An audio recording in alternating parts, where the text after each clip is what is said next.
L'attaque du convoi du gouverneur de la région du Sud-Ouest en zone anglophone au Cameroun, elle est survenue vendredi dernier.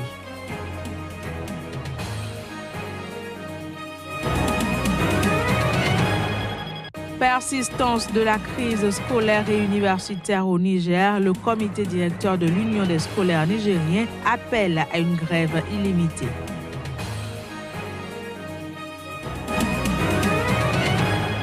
Puis en France, nous irons à la découverte d'une école où les petites filles passionnées du foot pratiquent ce sport pour le plaisir et gratuitement à Grenoble.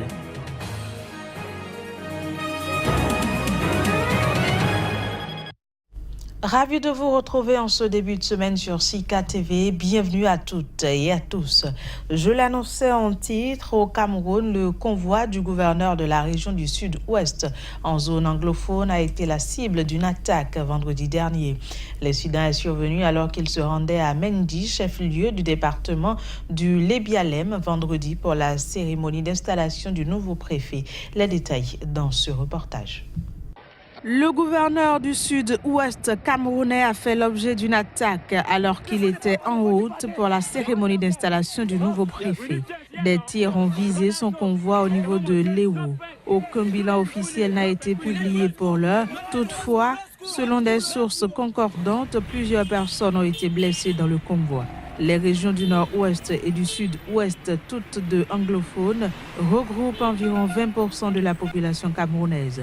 Elles sont secouées depuis plus d'un an par une profonde crise sociopolitique qui s'est peu à peu transformée en un conflit armé. Les séparatistes en lutte pour l'indépendance du Cameroun anglophone ont demandé aux représentants de Yaoundé ainsi qu'aux forces de sécurité de quitter leur territoire, les qualifiant de forces d'occupation.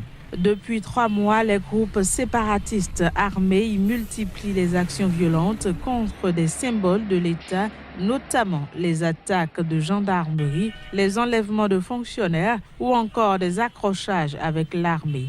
Les populations des 2 régions anglophones du pays font face à des besoins humanitaires grandissants. Certains habitants de la zone ont d'ailleurs migré vers d'autres pays, notamment le Nigeria, voisin par milliers. D'autres se réfugient en zone francophone. Au Niger, la crise scolaire et universitaire est loin de connaître son épilogue. Le comité directeur de l'Union des scolaires nigériens vient de lancer un mot d'ordre de grève illimitée. Le gouvernement ferme la porte aux négociations en fermant le campus universitaire.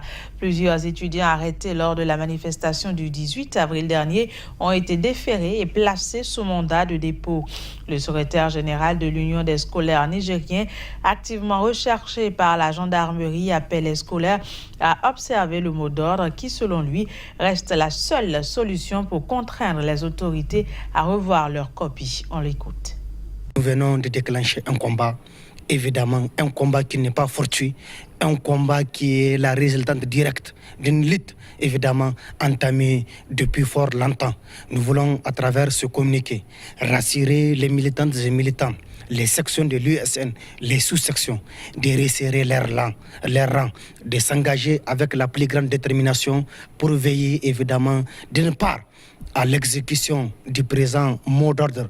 Nous invitons l'ensemble des scolaires nigériens à rester chez eux, qu'ils soient des instituts, des universités publiques du Niger, des écoles publiques, des écoles privées, qu'ils restent chez eux.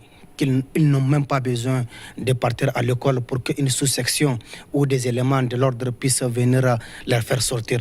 Qu'ils marquent leur solidarité agissante dans ce contexte de crise, évidemment, et aussi prouver leur détermination, leur engagement à faire aboutir leurs justes et légitimes revendications. Beaucoup de tentations allant dans le sens de diviser les scolaires sont en train d'être orchestrées par des ennemis qui sont internes à l'organisation et qui sont aussi externes. C'est là qui, à leur temps, on y a échoué. C'est là qui estiment que nous-mêmes, nous devrons échouer. Nous devrons aujourd'hui leur montrer le contraire. Leur montrer le contraire en évidemment manifestant une solidarité inexplicable. Évidemment, une union évidemment hors pair. Nous devrons leur faire comprendre que si eux face à ces épreuves, on y a échoué. Nous n'avons pas intérêt à échouer parce qu'en échouant, non seulement les scolaires nigériens ont échoué, l'ISN a échoué, mais au-delà, c'est le Niger qui a échoué parce que ce combat apportera son fruit pour le bien-être de notre pays qui semble être pris en otage par des personnes qui veulent à tout prix exercer évidemment le pouvoir de la pensée unique. Que c'est là qui pensent que la lutte est radicalisée, que c'est maintenant la lutte sera radicalisée. C'est maintenant nous allons prendre toutes nos responsabilités pour radicaliser les luttes. Un collectif de mouvements de jeunes, d'associations et de partis politiques est né au Mali. Dénommé la Coalition pour l'alternance, le collectif en question exige la tenue de l'élection présidentielle du 29 juillet prochain et entend tout mettre en œuvre pour une alternance politique dans ce pays. Le reportage est signé Alima Bentouri. À 3 mois de l'élection présidentielle au Mali, le besoin d'une alternance politique se fait de plus en plus sentir. En effet, un collectif dénommé Coalition pour l'alternance vient d'être mis sur les fonds baptismaux. Composé de plusieurs mouvements de jeunes, associations et partis politiques, cette coalition exige d'abord la tenue de l'élection, condition sine qua non selon elle de toute alternance politique. C'est la tenue des élections qui nous importe pour l'instant. Parce que pour qu'il y ait alternance, il faut qu'il y ait élection. Et pour qu'il y ait élection, il faut que l'État s'assume, il faut que l'État crée les conditions matérielles et sécuritaires pour arriver à cela. L'alternance, c'est aussi la tenue des élections. La coalition pour l'alternance fait de son cheval de bataille le départ du président Ibrahim Boubacar Keïta. Selon ses responsables, accorder un second mandat au régime actuel équivaut à une liquidation pure et simple du Mali. C'est pourquoi ils exigent que des dispositions soient prises pour des élections transparentes et crédibles. Vous avez tous entendu le Premier ministre dire que les cartes d'électeurs ne seront prêtes que dans 65 jours. Et ils ont pratiquement 30 à 34 jours pour distribuer. Nous ne les faisons pas confiance. Nous savons que c'est quasiment impossible de distribuer des cartes d'électeurs en 40 jours. Les cartes Nina, en 9 ans, on n'a pas pu distribuer toutes les cartes Nina. Mais ce n'est pas en 30 jours qu'on va distribuer les cartes d'électeurs. Nous sommes perplexes par rapport à ça. Pour atteindre ces objectifs, la coalition pour l'alternance prévoit des meetings synchronisés et des sensibilisations sur l'ensemble du territoire national. Direction le Zimbabwe, des milliers d'infirmières licenciées par le gouvernement pour avoir fait grève ont mis fin à leur mouvement. Elles veulent entamer des négociations avec les autorités locales. Voici le point. Les infirmières zimbabwéennes en colère ont finalement décidé de suspendre le mouvement social pour préparer la réouverture des négociations et assurer la protection des travailleurs. Ainsi, à l'appel de l'Association des infirmières du Zimbabwe, elles vont reprendre le travail à partir de ce lundi. Et ce, alors que le gouvernement a commencé à recruter des infirmières à la retraite et d'autres qui sont au chômage pour remplacer les licenciés. En effet, au lendemain de leur mouvement de grève, le vice-président du Zimbabwe, Constantino Chiwanga, avait annoncé leur licenciement, les accusant d'être politiquement motivés. Pour mémoire, elles étaient 15 000 à s'être mises en grève il y a une semaine pour demander l'augmentation de leur salaire et de meilleures conditions de travail. Elles protestaient aussi contre le sous-équipement et le manque de médicaments. Il faut dire que le mouvement de grève des infirmières avait été amorcé juste quelques semaines après la fin de celui mené par les médecins. En Libye, au moins 11 corps de migrants ont été récupérés et 263 personnes secourues ce dimanche au cours de 2 opérations de sauvetage menées au large du pays. C'est du moins ce qu'a indiqué un porte-parole de la marine libyenne. Voici le compte rendu.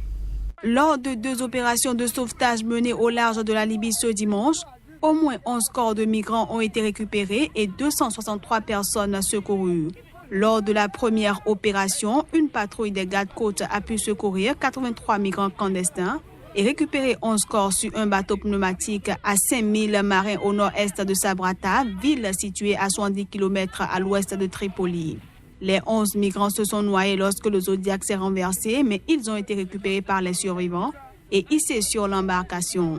La seconde opération a quant à elle eu lieu au large de Sliten, situé à 170 km à l'est de Tripoli, où 180 migrants de différentes nationalités africaines ont été secourus de 2 bateaux pneumatiques. Selon le général Kassim, ils ont été ramenés au port de Tripoli. D'après des chiffres de l'Organisation internationale pour les migrations, arrêtés au 18 avril dernier, au moins 359 migrants sont morts ou ont disparu en Méditerranée centrale depuis le début de l'année 2018, contre 1020 l'an dernier à la même époque.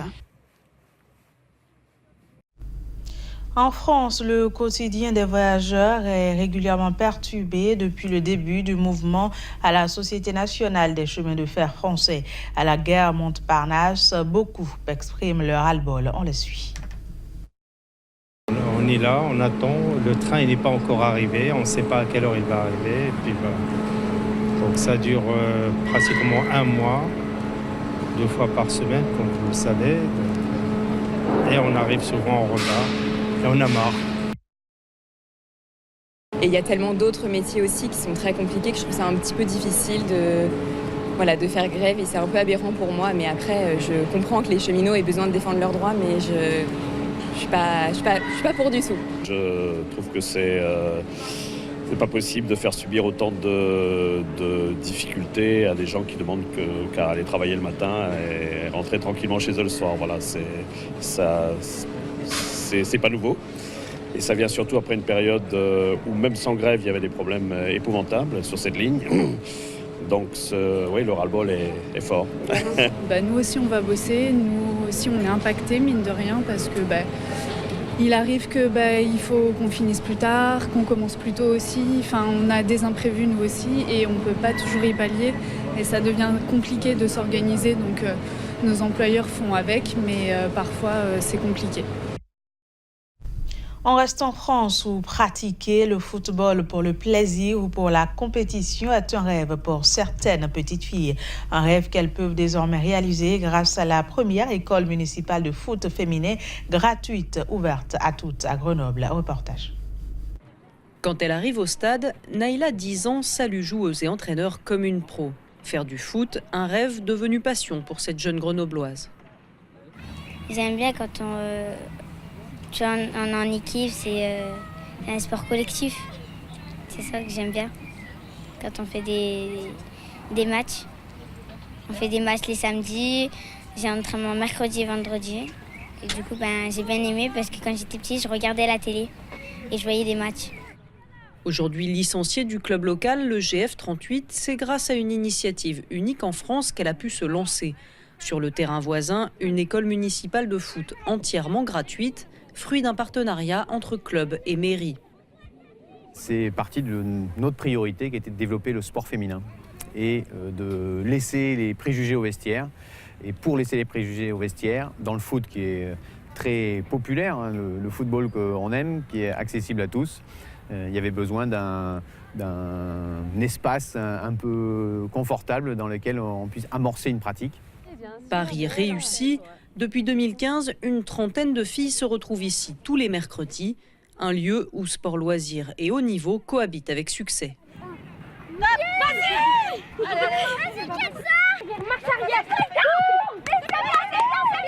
Aujourd'hui, le football féminin n'est pas assez structuré pour faire que de l'élite. En tout cas, dans la grande majorité des clubs. Peut-être qu'à Lyon, ils peuvent le faire, mais c'est peut-être le seul club qui arrive à le faire. Donc nous, on est à la fois dans de la promotion et permettre aux filles de pouvoir jouer, et à la fois aussi, parce qu'on fait aussi du haut niveau, essayer de faire en sorte qu'elles puissent progresser de la meilleure des manières et, on l'espère, arriver en équipe de France. En 2019, Grenoble recevra 6 matchs de la Coupe du monde de foot féminin. L'occasion rêvée d'attirer encore plus de joueuses en herbe dans les stades et sur les terrains. Voilà, c'est sur cette note que prend fin ce journal. Merci de l'avoir suivi et à très bientôt. Au revoir.